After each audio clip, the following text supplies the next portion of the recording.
అందరికీ నమస్కారం. నేను మీ కిరణ్ రాయల్, జనసేన పార్టీ తిరుపతి నియోజకవర్గ ఇన్ఛార్జ్. మొత్తానికి 10 రోజుల ధర్నా, దీక్ష, ప్యాకేజీ, ఇప్పుడు ఫైనల్గా కండువా, పోతిన మహేషన్ స్టోరీ ప్రస్థానం జనసేనలో మొదలై వైసీపీలో చేరింది. ఇక రాజకీయ భవిష్యత్తు గురించి మనం మాట్లాడాల్సిన అవసరం లేదు. అందరికీ తెలుసు రాష్ట్రంలో వైసీపీలో చేరితే ఏమవుతుంది రాజకీయ భవిష్యత్తు గురించి. నేను వీడియో పెట్టిన కారణం ఏమంటే, కొన్ని ప్రశ్నలు నిన్న మహేష్ అన్న అడిగాడు, దానికి ఆ సమాధానం నా దగ్గర ఉంది కాబట్టి చెప్తున్నా. ముందుగా అన్న మర్చిపోయింటున్నాడు మహేష్ అన్న. 10 రోజుల క్రితం మాట్లాడిన మాటలు గుర్తు చేద్దాము అందరికీ. జెండా పట్టుకుంటే విజయవాడ నగరంలో ఏ కార్యకర్త అయినా సరే కొబ్బరి బొండ కత్తి తీసుకొచ్చి నాకు చెయ్యి తీసేయాలి.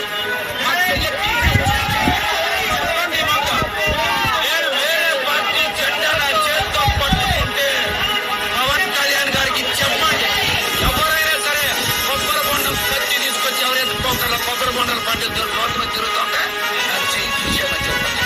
నేను ఇప్పుడు చెప్పన్నా, ఏ చెయ్యి ఎరుక్కుంటావు? కుడి చెయ్యి, ఎడం చెయ్య. వేరే జెండా పట్టుకున్నాను కదా, పట్టుకున్నావు కదా, వేసుకున్నావు ఫోటో. వైసీపీలోకి వెళ్ళావు, కండువా వేసుకున్నావు, మంచిగా అంతా సెట్ అయినట్టుంది. వారం క్రితంగా చెప్పావు, నేను పట్టుకుంటే కొబ్బరి బొండ కత్తు చెయ్యి నరకమని. ఇప్పుడు ఏ చెయ్యి నరకాలి? లేదా మీరు నరుక్కుంటారా? లేదా కొబ్బరి బొండ కత్తులు విజయవాడలో లేవా?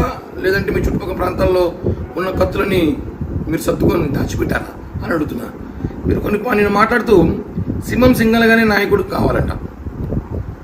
సింహం సింగల్గా అంటే ఇప్పుడు ప్రజాశాంతి పార్టీ అధ్యక్షుడు కేఏ పాల్ కూడా సింహం సింగల్గానే వస్తున్నాడు. ఆయన కూడా అడిగితే అప్పుడు ఆయన కూడా సింహం అనుకోవడం అయితే మీరు మాట్లాడదాన్ని బట్టి అలాంటి నాయకుడి దగ్గర నా ప్రయాణం ఉంటుందంటే చూసుకోండి. ఇప్పుడు మీకు బీజం వేసింది, నాయకుడిగా చేసింది 2017లో మీరు ఆఫీస్ జనసేన పార్టీ హైదరాబాద్ కార్యాలయం బయట మీరు వెయిట్ చేసిన రోజులు ఫోటోలు సోషల్ మీడియాలో ఉన్నాయి. తర్వాత మీ పరిస్థితి ఏంది, ఇప్పుడు మీ పరిస్థితి ఏంది, రేపు మీ పరిస్థితి ఏందో మీకు తెలుసు. మీరు జనసేన పార్టీ నాయకుల్ని పవన్ కళ్యాణ్ గారిని మాట్లాడే స్థాయి కాదని చెప్పి కూడా మీకు అర్థమైంది. భవిష్యత్తుపై భద్రత కల్పించే నాయకుడు కావాలి. భద్రత అంటే ఏంది? భవిష్యత్తు అంటే ఏంది? భరోసా, ఆర్థికంగా భరోసానా, లేదంటే ఆస్తులుగా భద్రతనా? ఇవన్నీ కూడా మీకు వైసీపీని చేరినట్టుంది. కాబట్టి మీరు ఈరోజు మాట్లాడుతున్నారు. అన్నీ సెట్ చేసుకుని కదా పోయారు. ఆ ధర్నా, దీక్షలు ఇవన్నీ చేయడం కూడా మొత్తం ప్లాన్ ప్రకారం జరిగింది. మీరు వెళ్ళిపోతున్న సంగతి అందరికీ తెలుసు, కళ్యాణ్ గారికి కూడా తెలుసు. కాబట్టి మీకు సీట్ లేదని చెప్పి కూడా కళ్యాణ్ గారు చెప్పడం జరిగింది. జనసేన పార్టీ గురించి మీరు కిరాయి కూలి జెండా మోసేవాళ్ళన్నారు.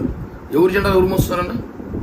మీరు ఈరోజు జనసేన పార్టీ జెండా మోసి జనసేన పార్టీ కోసం అనేకసార్లు జగన్మోహన్ రెడ్డిని, అక్కడున్న స్థానిక మంత్రుల్ని, ఎమ్మెల్యేని బండబూతులు తిట్టి ఈరోజు నీ స్వార్థం కోసం, నీ ఆర్థిక లావాదేవీల కోసం, మీ కమిట్మెంట్ కోసం మీరు ఈరోజు వైసీపీ పార్టీలోకి పోయారు.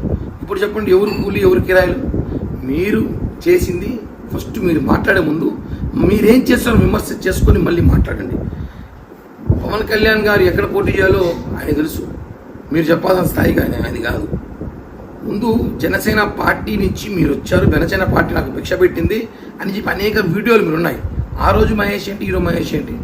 కాబట్టి మీరు మాట్లాడుతూ ఏదో నా గురించి కూడా మాట్లాడరు. ఏదో తిరుపతిలో ఆర్ఎన్ శ్రీనివాసులతో కలిసి ఫోటో పెట్టు అవని, నేను ఆర్ఎన్ శ్రీనివాసులకి కలిసి పనిచేయాలా లేదా, పని చేయబోతున్నామా కళ్యాణ్ గారు చూసుకుంటారు. ఎందుకంటే ఆయన వైసీపీ నుంచి వచ్చాడు కాబట్టి అది మీద కొంచెం కార్యకర్తలు అసంతృప్తున్నారు కాబట్టి అది మేము చదువుకున్నాం. మేము అసంతృప్తి పార్టీ మీద, నాయకుడి మీద లేదు, వచ్చిన వ్యక్తి మీద ఉండొచ్చేమో. మీరు ఆ విషయాలు తెలుసుకోవాలి. పవన్ కళ్యాణ్ గారు గురించి మాట్లాడే ముందు, జనసేన పార్టీ మాట్లాడే ముందు ఒకసారి మీ పరిస్థితి ఏంటి, మీ రాజకీయ నైపుణ్యం ఏంటి, రాజకీయ జీవితం ఏంటి తెలుసుకోవాలి. అంతేగాని మీరు అధికారంలో రేపు వైసీపీ వస్తుందేమో, మీకేం కమిట్మెంట్లు ఇచ్చారేమో, కిరాయి కూలీలను ఇవన్నీ మాట్లాడితే మాత్రం బాగోదని చెప్పి కూడా హెచ్చరిస్తూ, కొబ్బరి బొండ కత్తులు మా తిరుపతిలో కూడా ఉన్నాయి, అక్కడ లేకపోతే మేము పంపిస్తాం అవసరమైతే.